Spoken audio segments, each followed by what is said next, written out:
Love English Podcast. Hello, everyone, and welcome back to the Love English Podcast. We are here to help you learn English for your real life in a simple and natural way. I'm your host, Leo. And I'm Emma. It's so wonderful to be here with you all. This is a safe space for you to learn. So we will always speak slowly and explain everything. Leo, I had such a nerve-wracking experience yesterday. Oh no, what happened? I was calling about a job application, but the person didn't answer the phone. It went to voicemail, and I heard that scary beep sound, and I just panicked and hung up the phone. I didn't say anything. Oh, Emma, I think every person in the world has done that at least once. That feeling of panic is so normal. And it's a perfect way to introduce our topic for today: how to leave a clear and confident voicemail message. This is such an important skill. Sometimes you only have one chance to leave a good impression, and the voicemail is that chance. Exactly.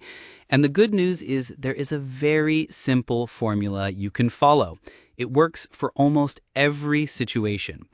I like to think of it as 4 simple steps. 4 steps.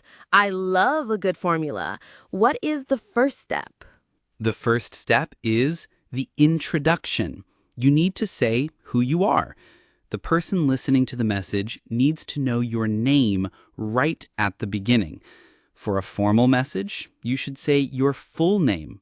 For example, "Hello, this is Leo Chen calling." And for an informal message, like for a friend? For a friend, you can just say your first name. "Hey, it's Emma." So, step 1, say who you are. Now, what is step 2? I'm guessing step 2 is to say why you were calling. Exactly. Step 2 is the reason. You need to state your purpose clearly and simply.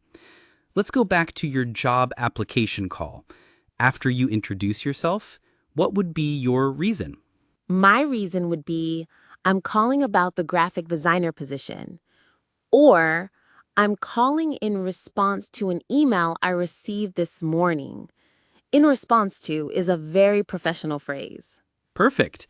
And for an informal call, your reason might be, "I'm just calling to see how you are," or "I'm calling to ask if you're free on Saturday."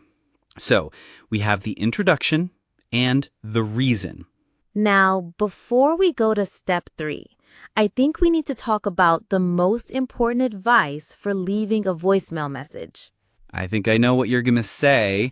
It's about how you speak. Exactly. You must speak slowly and clearly. The other person cannot see your face. They only have your voice. If you speak too fast, or if you mumble, which means to speak unclearly, they will not understand your message. It's a good idea to take a deep breath before the beep. That is the golden rule. Speak slowly and clearly. Okay, now for step 3. This is the information or the action step. This is where you give any important details, and it's where you ask the person to do something. What is the most important piece of information in a formal voicemail? Your phone number. If you want the person to call you back, you must leave your phone number, even if you think they already have it. And this is where the speak slowly rule is so important. It is critical. You should say your phone number very slowly, and here is a professional tip.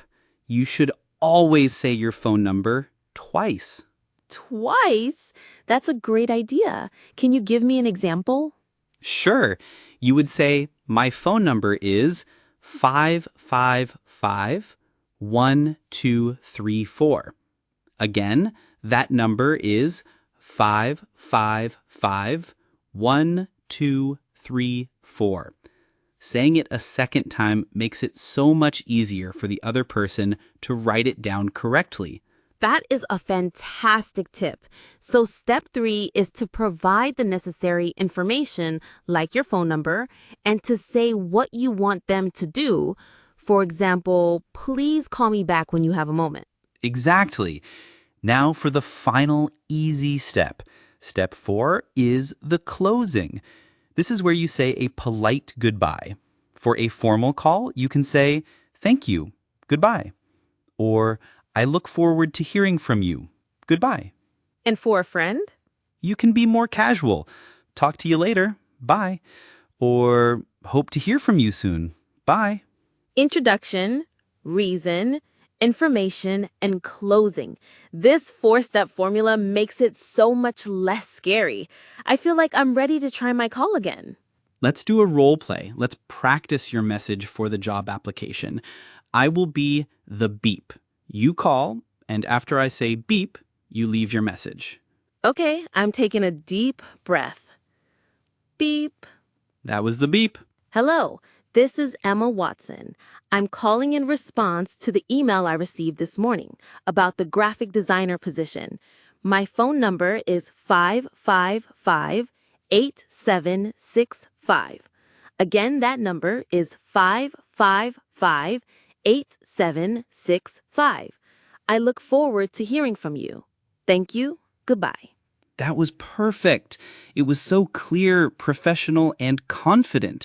It had all 4 steps. If I was the hiring manager, I would be very impressed. Thank you, Leo. It really helps to practice it out loud. Now let's practice an informal one.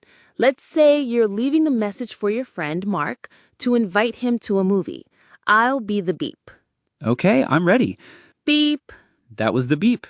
Hey, Mark, it's Leo calling. I was just calling to see if you wanted to go see the new action movie with me on Friday night. Give me a call back when you get a chance and let me know if you're free. Talk to you later. Bye. That was also perfect. It was casual, friendly, and clear. He knows who called, why you called, and what he needs to do next. So our listeners can see how the same 4-step formula works for both formal and informal situations. You just change the words to be more or less polite. This has been so incredibly helpful. I will never be afraid of the beep again. That's the goal. So let's do our final summary for our listeners. Remember the simple 4-step formula. Step 1, introduction. Say who you are. Step 2, reason. Say why you're calling. Step 3, information. Give your phone number slowly and twice for formal calls, and say what you want the person to do. And step 4, closing. Say a polite goodbye. And remember the golden rule. Always speak slowly and clearly. We hope this lesson helps you all feel much more confident the next time you have to leave a voicemail message.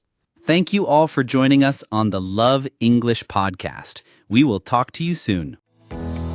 Thanks for listening to Love English Podcast. Remember, every minute you spend learning English is an investment in your future. Keep learning and see you in the next episode.